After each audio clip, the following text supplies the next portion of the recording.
Good morning. My name is Alan Horn, and I'm here with the rest of Team HighSkeye, Shana Yaffe, Joel Melissa, and Adam Faribault. Now, at the beginning of last semester, we set out to tackle one of the most challenging problems facing the developing world, and that's a lack of internet access. So at the end of 2014, over 60% of the world's population still didn't have access to internet, and that number skyrockets to 80% when you look just at Africa. Now, we're not the only ones that observe this problem, and we realize kind of a unique trend in the way our infrastructure has been developed. There are really two main technologies that we currently use. The first are satellites, and those are incredibly expensive and take billions of dollars to launch into the sky. And the second are cellular towers. And those serve a very small radius of coverage, which means they're not particularly practical if we want to create a new infrastructure from scratch in predominantly rural areas. Now, we all know the benefits that internet can provide. It provides incredible employment opportunities and really has skyrocketed companies into the future. And it also provides incredible educational advantages. For countries which don't have an educational infrastructure like we do, it is tremendously beneficial that individuals can learn off the internet. So the solution is literally something in between, and it's a high-altitude platform. The idea is to place a miniature satellite in the sky, exactly in the stratosphere, around 55 to 70,000 feet. And it's able to supplement the current satellites and cellular communication towers in order to provide high-speed internet access to rural areas.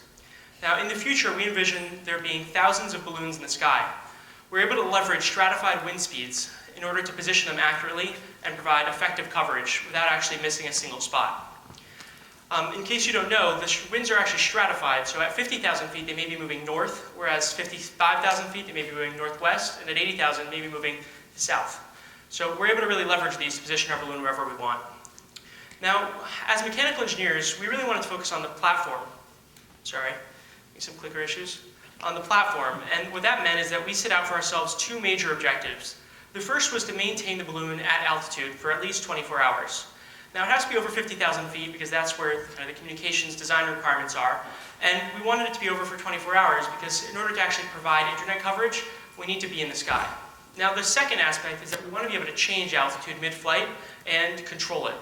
That way, we can take advantage of these stratified winds in order to position the balloon geographically. Unfortunately, we don't have enough time with you today to discuss all of our entire project. So instead, we'd like to kind of give you an overview of more notable achievements that we've made throughout the semester. And this is what you're seeing here is essentially a HighSkye platform. It consists of a balloon with a valve releasing helium, tethered to a box holding all of our avionics, ballast, and communications hardware. In addition to, the last thing is a radar deflector. Now, the first and major component of our entire system is the balloon. And the major issue we face with the balloons is that, unfortunately, they pop. So HighSkye is going for an extremely low-cost infrastructure. What that means that we're purchasing relatively cheap balloons. They're about $200. And they weigh 1,500 grams. But unfortunately, if we overfill them like we did in one of our tests, they end up popping because we have to overinflate them with helium. And in the second test, they had simply a material defect because we're not purchasing balloons with incredibly high-quality assurance. So this was one of our first realizations that really we need to increase the safety factor with regard to our burst altitude, which is the maximum altitude the balloon can be flying at. At the neck of the balloon, there's a valve, and we've spent a lot of time trying to characterize this valve because it's crucial to achieving an equilibrium. The valve releases helium, and once we release helium, we're able to actually maintain altitude. So this graph essentially shows you the culmination of all of our research into the valve release. Now, the blue line shows what we think the velocity should look like as we have the valve open. So if you see right here, we're constantly releasing and having the valve open. And this is based on our theory, which we got from a ground characterization test where we measure the buoyancy force after releasing helium. Now, the green line is what actually happened. So that's what the velocity data looked like, and it's decreasing much slower than we anticipated. And ultimately, we tried to use things such as the Darcy-Weisbach head loss factor, as well as kind of Bernoulli's principles for pressure loss, but we couldn't really reconcile the theory with the practical knowledge that we've had from our experiments. So ultimately, this cyan line reflects what we put in our simulation, and it's simply an experimental adjustment factor. It's certainly something we want to take a deeper dive into in the future. Now, moving down the tether, we get to the box. No one in their right mind would choose styrofoam as their ideal material, but unfortunately for us, we need it because it's incredibly cold up in the atmosphere, and we need all of our electronic equipment to function. What we noticed during our tests is that our avionics box is very well insulated, and we're able to maintain it at a temperature above freezing, above 0 degrees Celsius. It actually gets warmer as our communications hardware releases heat, and it's very well insulated. Now, on the other hand, the outside temperatures will reach about -40 for this test, but they can reach up to -70 at the altitudes that we're moving at. Now, inside the box is all of our avionics hardware. It consists, first of all, of a LiPo battery, which provides 12 volts. We then are able to power our microcontroller as well as our SD card data logger. In addition to our pressure sensors, which tell us the altitude and the temperature at both inside the balloon, the avionics equipment, and the ambient.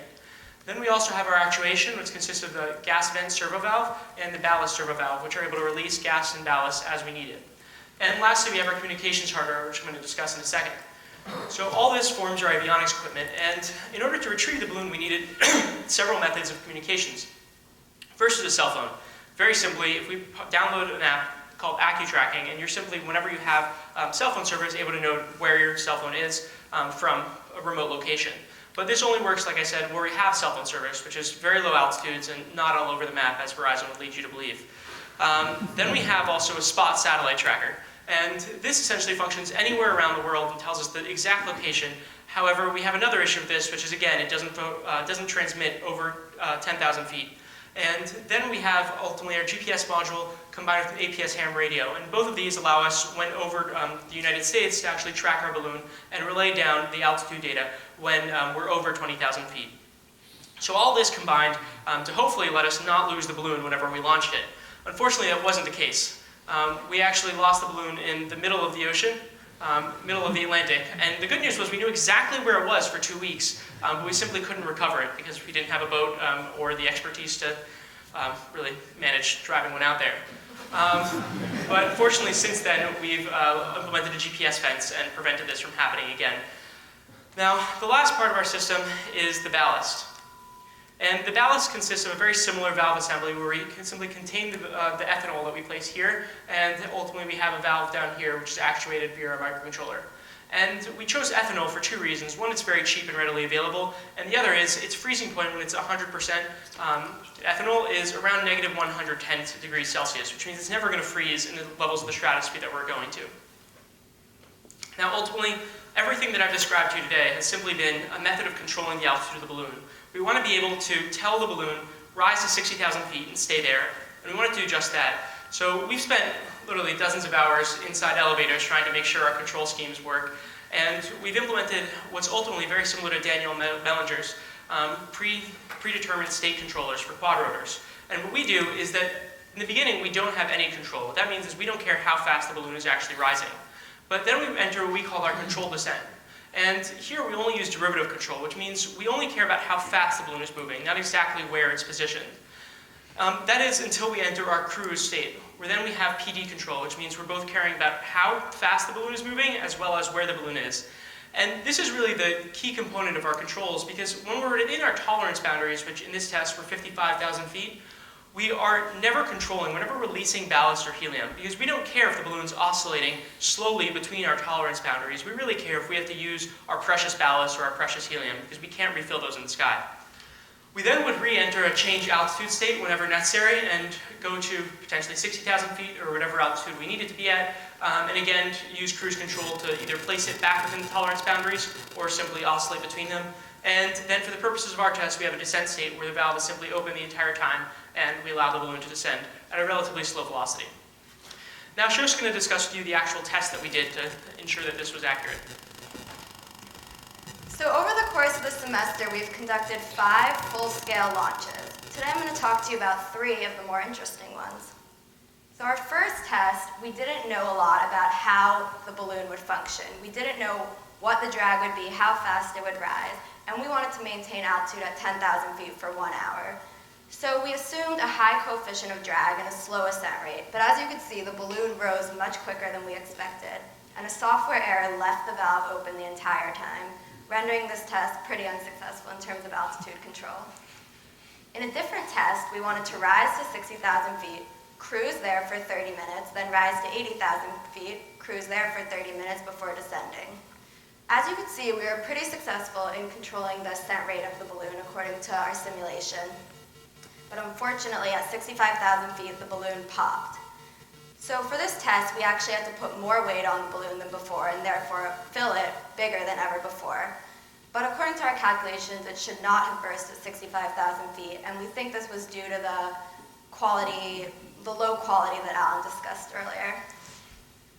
A different test we did was maintain altitude at 20,000 feet for 1 hour, and this test was pretty successful. As you could see, we maintained altitude within 20% of the goal height for about an hour before descending.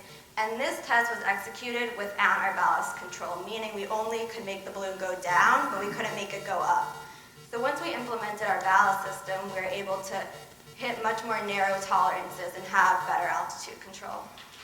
And over the course of all these tests, we were able to gather more details about the plant dynamics of the system, which enabled us to update our simulation and more closely match what would happen to the balloon in real life. So we built a wealth of knowledge about the vertical behavior of the balloon by our control and model development in our test regimen. The next step is to leverage that in the stratified winds to plan trajectories across the globe. So we grab tri-hourly forecast data from NOAA. We can pick a launch location, integrate through the atmospheric flow field, and plan trajectories across the globe. And what you see right here is our planner returning a trajectory from Los Angeles to New York. And it takes about 48 hours and uses 2 kilograms of ballast. And the next step for us is expand the simulation to plan trajectories for hundreds or thousands of balloons simultaneously. Now, how would the cost of this system scale at those quantities of balloons? This is a plot of our cost metric, which is coverage cost per month per person over the course of our development process. And as we started out with lower altitudes and less reliability, we have pretty high costs, up to around $1,000 a person.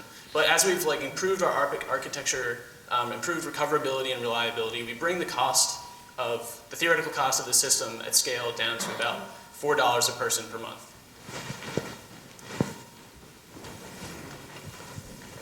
So parking our senior design project in the stratosphere is awesome, but it doesn't provide cell coverage in and of itself. We need to provide this, OpenBTS. This is a really cool new technology that recently came out a couple years ago. The book on it was published February 2015 during our project. Super convenient. So what essentially this lets us do is it takes the top of a cell tower, and instead of it being on a satellite or in a cell tower, it's going to be in our payload. We were sponsored by Nuwand, which gave us a software-defined radio, which we paired with an Intel Atom board to control it. The way it works is everyone with a HighSkye SIM card, similar to having a T-Mobile SIM card, everyone with a HighSkye SIM card would call each other just like any other day, and it would route all the calls through our HighSkye network. It also provides GSM and slow internet speeds. So in conclusion, we've shown pretty good success with controlling our altitude of our balloon. Not every test flight went as we wanted, but we've had some good ones. And we're confident that in the future we could take our simulation further and model thousands of balloons and ultimately build a HighSkye network of hundreds or thousands of balloons over the continent. And hopefully, a year from now, you could buy a HighSkye SIM card on the street and place some calls with it. Maybe we could call you. We'd like to thank our faculty advisors and our TAs and all of our generous sponsors without which this couldn't have been possible. And we'd like to open the floor for any questions.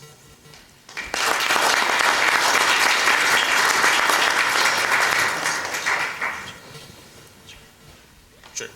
How long would you anticipate the balloons would stay up? So a major limiting factor of the cheap latex balloons we're using is UV stability. In the upper atmosphere, there's a lot of UV radiation that's not absorbed yet.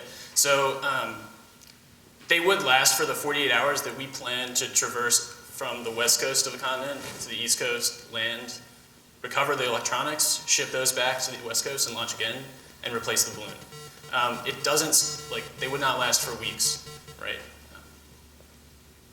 But that our cost model or our business model is about the fast return rate. Sure. And that recovery, shipping, that's all included in the cost? Yeah, we assumed some standard UPS rates for shipping, which I'm not sure would scale the number of balloons we're looking at, but I mean, there are some assumptions in there, but they're pretty conservative. We assume very conservative numbers for buying off-the-shelf communications hardware that is not probably that expensive to develop yourself. And the labor of going out and I think the overall cost, like that's per person, but the overall cost is on the order of billions of dollars. But there's a lot of people. Sure. At 60,000 feet, you knew the location of the balloon because of a GPS device in the box? So there's something called an APRS ham radio, essentially a network of radios that they have various stations around the United States, and two of our teammates, Joel and Adam, became licensed ham radio experts. So we were able to use it, and that essentially allows you to communicate at upper altitudes. So the GPS module would feed the location into the microcontroller, and the microcontroller would then command the APRS to transmit it, and whatever stations received it would post it online pretty immediately, and we were able to get out to data from that. And an exact geolocation of the... Yes. Thank you very much. Thank you.